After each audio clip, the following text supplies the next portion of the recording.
Stefan, an interesting round today, but you've left yourself in a fantastic position to have a crack at the fourth round of the ISPS Handa Women's Australian Open. Yeah, I mean, started off really well. Felt I hit a great tee shot down the first and just felt pretty comfortable from there. Made a two-putt birdie on the second, which is nice to get up there in two. Kind of gave it straight back on the next hole, but just played pretty solid all throughout, and then dropped a birdie on 7 on the par 3 there. Made a great up and down on 8, and then 9 was a good sort of up and down for birdie there. And just, I felt good, and just a couple silly mistakes coming in and just sort of shaving the hole with some of the birdies. So, just couldn't quite get it back. You play with a lot of different pressure on you than other people here. As South Australia's lone representative, and you've fronted a lot of media. How does that sort of wash out for you now?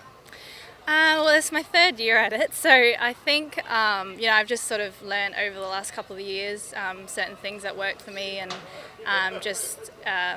little things that I try and just that I do to help me keep me focused. Obviously, I love to acknowledge every single person that's come out to watch me, and if they call out to me, obviously I'll say thanks for coming and things like that. But yeah, I've just actually this year just try to embrace it a bit more, enjoy the atmosphere, and just enjoy having the Women's Australian Open here.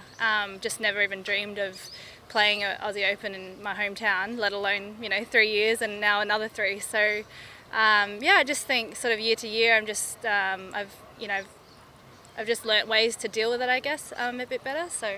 And I ask you that question because from the outside the ropes, it appears like you have that under control now. You're playing. You put yourself in a really good position for tomorrow to have a crack at this.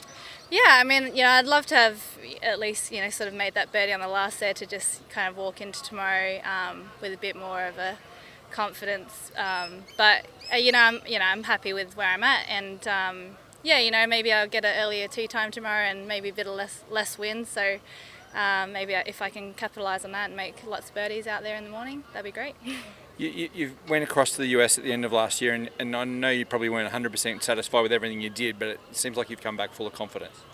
Yeah, I mean, last year was a big year for me, and just in building it's a big stepping stone for me. I took a break in 2016, so it was just nice to be playing full time again. I started out the year with just conditional status on the Symetra, and a couple of events that I got into finished quite well, and then improved my status, so I got to play the rest of the season out. I just sort of found a bit of form while I was out there, and been working with good coaches and just getting a better understanding of my game, I think, in general. And it's my 10th year at it, so you'd hope that I'd feel a little bit more comfortable and more in control, but that's just golf. And I had a good crack at Q School. Unfortunately, I was a little sick leading into it and wasn't feeling the 100%, but that's just life. And I backed it up with 3 good rounds, so just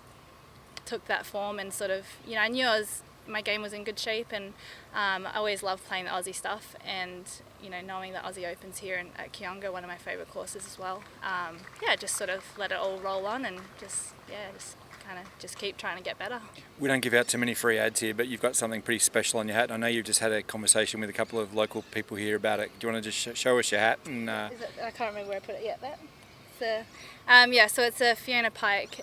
She was our state team coach, and actually we won with her as our coach, and she'd sort of taken us all in as a very young squad. We were sort of like mid-teens, and sort of I think it was about 3 years, the third year that she had us, taken us away. And like South Australia, we won the Interstate Series, the Gladys Hay Cup, I believe it was, and it was the first time in 72 years, so it was huge. And Fiona was a huge part of that, and unfortunately she was diagnosed, or she had a melanoma, and that took her life a little earlier than we all obviously wanted. But she was a huge influence on Golf SA in general and women's golf. I know that my first state team was with her as a state coach, and I couldn't have asked for a better person to just not only like for golf but just in life in general. She was just such a great person and full of life, and even when she wasn't well, You know, you'd go and see her, or you talk to her on the phone, you wouldn't know that she wasn't well. So yeah, she was you know a big part of like early in my amateur career, I'd say, and you know, always thinking of her and her family, and obviously with her skin cancer awareness program.